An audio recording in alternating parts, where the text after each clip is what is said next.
જય સ્વામિનારાયણ. સ્વામિનારાયણ રસોઈમાં તમારા બધાનું સ્વાગત છે. આજે હું એક નવો નાસ્તો લઈને આવી છું, ચોખાની ચકરી.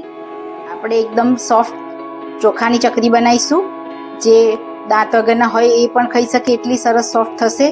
500 ગ્રામ ચોખાનો લોટ લીધો છે, 1/4 કપ દહીં લીધું છે, એ 1/4 કપ પ્રમાણે મેં મેદો લીધો છે.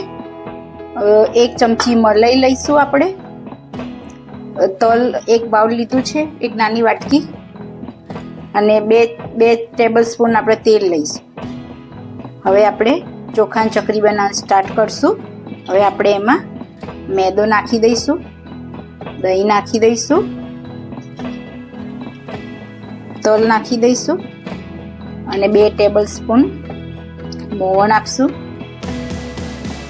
2 ટેબલ સ્પૂન આપણે મોવણ દીધું. મલાઈ નાખીશું આપણે 1 ટેબલ સ્પૂન, જે એકદમ સોફ્ટ થાય. મીઠું આપણે સ્વાદ અનુસાર નાખશું.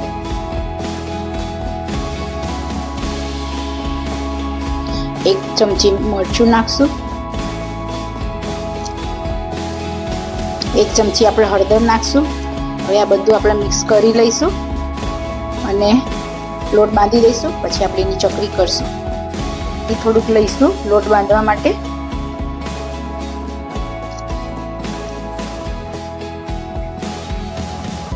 આપણા લોટ બંધાઈ ગયો છે ચકરીનો. આવી રીતે સરસ સોફ્ટ રાખવાનો અને 5 મિનિટ માટે પલળવા દઈશું. પછી આપણે એની ચકરી પાડીને તળીશું. આપણા તેલવાળું મશીન અંદરથી કરી લીધું છે. હવે આપણે લોટ અંદર નાખી અને ચકરી પાડશું.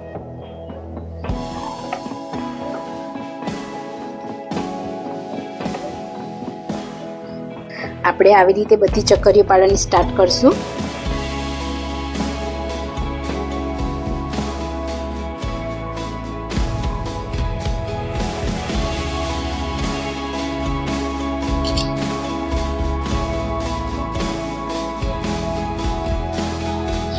પછી આપણે અંદર બધી ચકરીઓ થઈ જાય આવી રીતે મશીનથી એને આપણે સાચવી અને પછી તેલમાં નાખીશું. આપણા બધી આવી રીતે ચકરી થઈ ગઈ છે. હવે આપણે તેલમાં ગરમ આવી ગયું હશે, આપણે જોઈ લઈએ અને એમાં નાખીને તળી લઈએ. આપણે તેલ મૂકી દીધું હતું ગરમ, તેલ આવી ગયું છે. હવે આપણે આ ચકરી જે છે એને આવી રીતે એક અંદર જવા દેવાની, જેથી તૂટી ના જાય.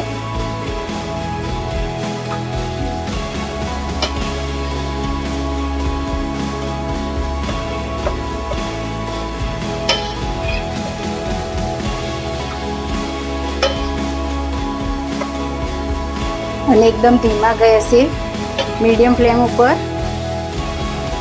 ચકરીને તળવી. જો ફાસ્ટ ગેસે તળશો તો ચકરી અંદરથી કાચી રહેશે.